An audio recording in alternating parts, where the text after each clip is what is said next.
Okay, we have Coach Harsin here, and he is ready for questions. We'll go on the aisle here in the third row on the right. Yep. Good morning, everyone. All right. Good morning, Bryan. Me? Yes. Good morning, Bryan. Good morning. Jeff Spiegel, ABC 3340 in Birmingham. Considering the off-season inquiry and everything that you and your family were subjected to, how much more difficult is this job than maybe you originally thought?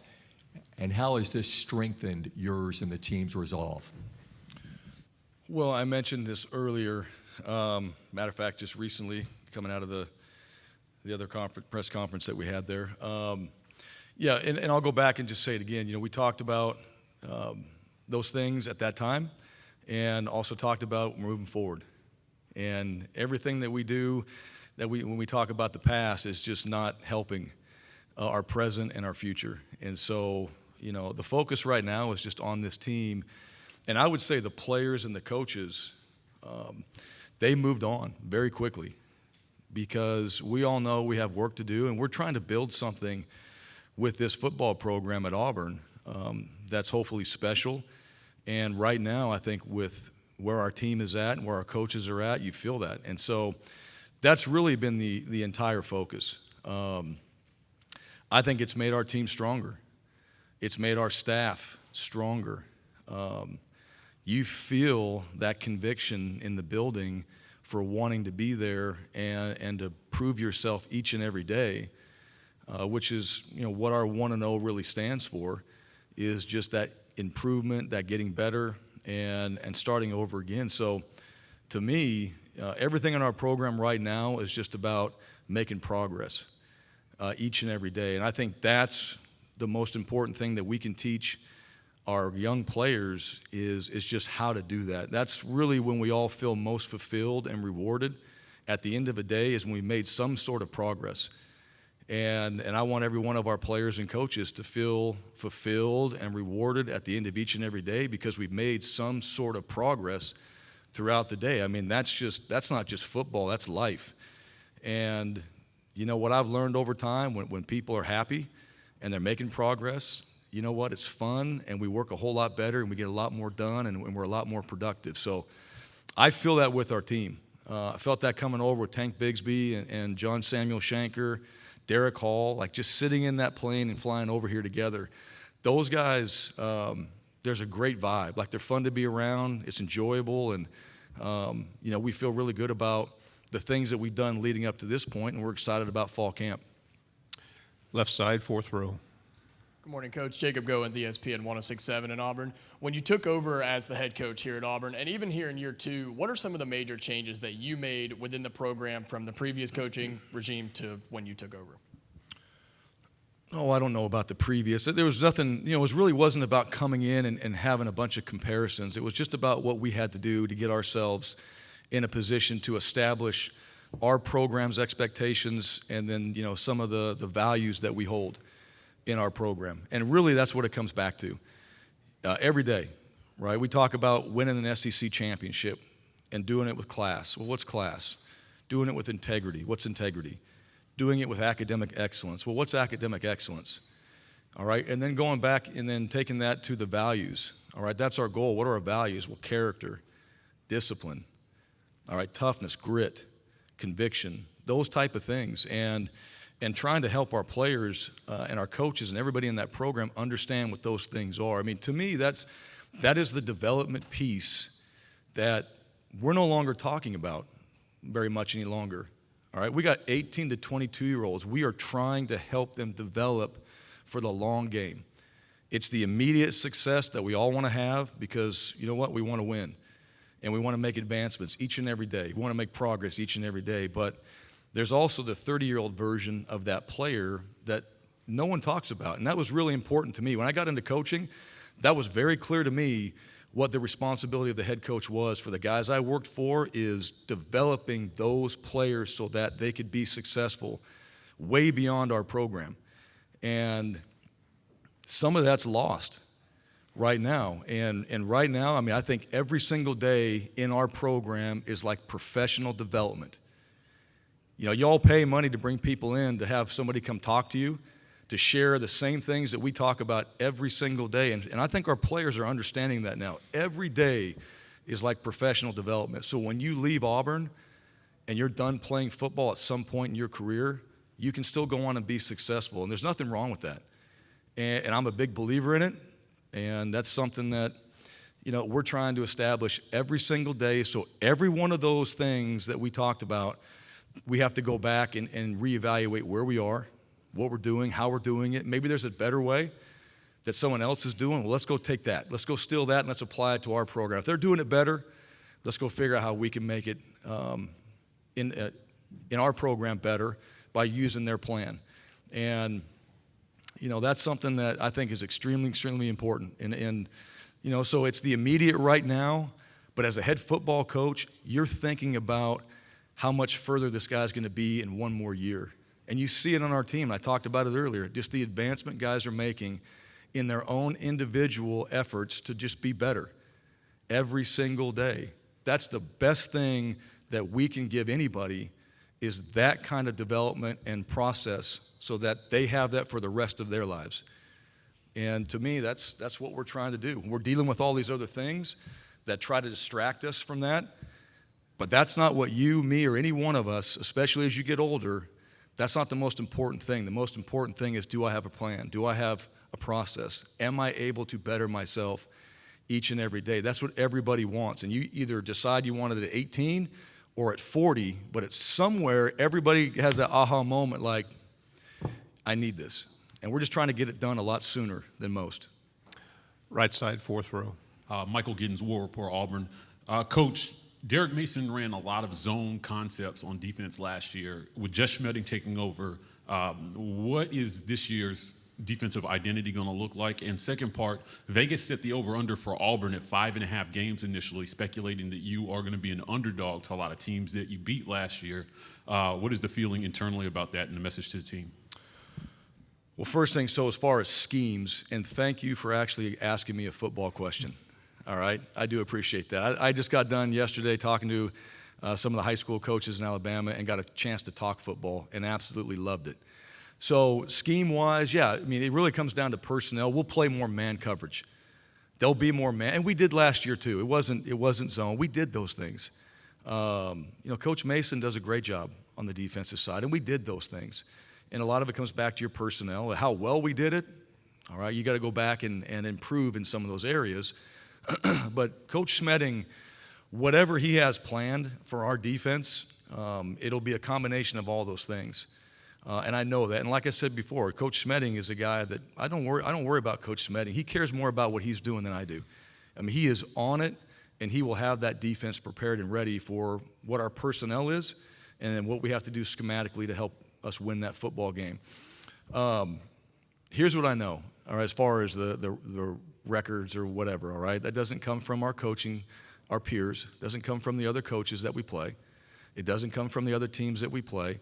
And it comes from speculation, really from the media. And we don't play the media, all right? We don't. And so nobody's been in our walls and has seen what our guys are doing on a day-to-day basis. Nobody's been there at 6 a.m. watching those guys run decks on Friday morning. And so you have no idea. I do. I get to see them every day. I get a progress report on every one of our players every single day. I know where they are. And as far as I'm concerned, like, none of that matters. It doesn't matter. We're going to prepare ourselves to go play on Saturday. And we're going to try to be the best football team every Saturday when we step on the football field. That's what matters. Now, how you do that, that's what matters most to me. All right? How we do it from Sunday through Friday. And that's what our guys are learning. Sunday through Friday is really important for Saturday. And I've been in programs where Sunday through Friday are not that important, but Saturday is. And that's a mistake. So that's where our focus is at right now. I don't control what everybody says. And if someone said we're going to win every game, well, who? And does that mean we're going to? Absolutely not. So what we're going to do is we're going to continue to make progress. We're going to keep getting better. And the attitude and the mentality of this football team needs to stay what it is right now. Each and every day, whether we win or lose, all right, we got to have a certain way of handling that. And I think handling success is equally as important as handling failure. And so those are things that we're working on. It goes right back to the core of our program, the values and the things we're trying to teach these guys. And the byproduct is going to be winning football games.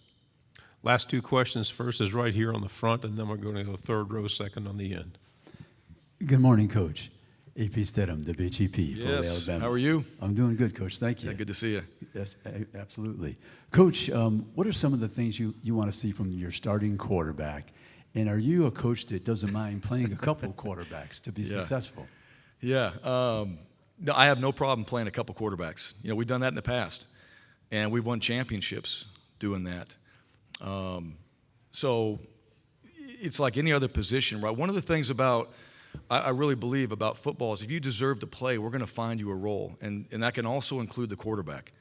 And so if you got another guy that deserves to play, there could be an opportunity for him, and it's different by every game, and it's different by plan, but there will be an opportunity for him. What do we look for? We look for toughness, all right? And I've said this a lot of years, and this goes back. I played the position, I studied the position, and spent a lot of time, 10 years just going through, all right, talking to all these quarterback coaches, gurus, people, studying, watching, and just diving into, all right, what is it about quarterbacks that I think makes them successful? And the number one thing is toughness. And that's physically and mentally. You're going to take a hit from a corner that nobody blocked, and you got to get up and get up fast, all right, because everybody's watching you. Mentally, you get way too much credit and way too much blame. All right, you got to be a guy, so that's one, toughness, preparation. If you don't prepare and listen to every story of every quarterback that's been the most successful, all they talk about is preparation, preparation, preparation. If you don't prepare, you're not going to be elite. All right, decision making. Well, if you don't make great decisions, you're not going to be on the field. So you're out there making a decision for the entire football team, not just the offense, not just for you, not just on that play, but everybody in that program, you're making decisions every time that ball is in your hands.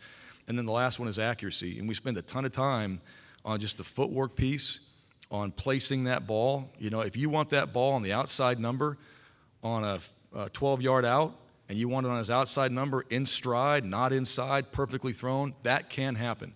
But it takes a lot of work to do that. Your feet, your arm strength, all right, your eyes, all right, everything mechanically has got to be dialed in order to make that throw. And you're dealing with all the factors in front of you. So, and then the last piece that comes with that is leadership. But you got to do the first four. You're not going to be a great leader at that position if you can't do the first four. So those are things that I've always had for our quarterbacks. Those are things that go back to Kellen Moore. And I remember the first day I put it up on the wall in my office, and Kellen Moore's looking at it, and he's kind of smirking. And I got it back from the sign shop. I didn't even see it, but preparation was spelled wrong.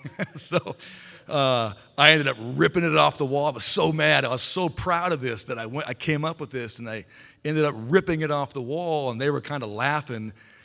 But then I put it back up there, and Brett Rippon the other day sent me a picture of Russell Wilson's, and a lot of them are the same.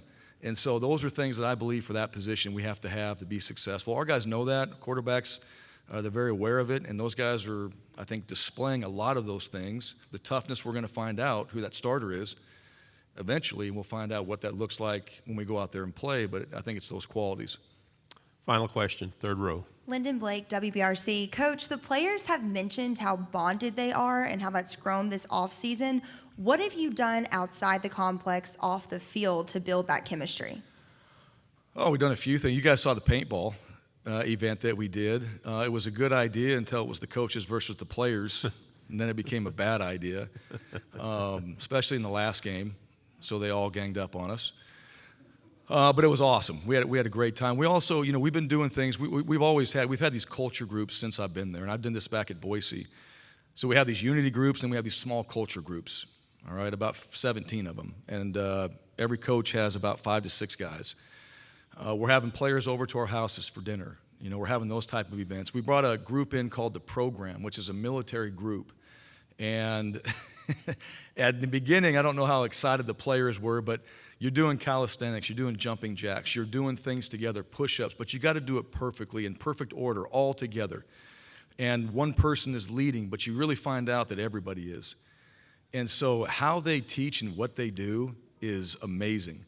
And our military is the best at these things, and that's why you bring them in to teach, all right, how do you build this cohesiveness with the team? The next morning at 5 a.m., we're in the water with sweatshirts on, swimming, Some guys can't swim, some guys can, so you're helping each other, right? And some guys, feel very scared, but you've got all these people around you to take care of you. So, and we had speakers come in. We're going to do more events as fall camp hits because, at times in fall camp it gets boring, so you got to keep everybody's attention.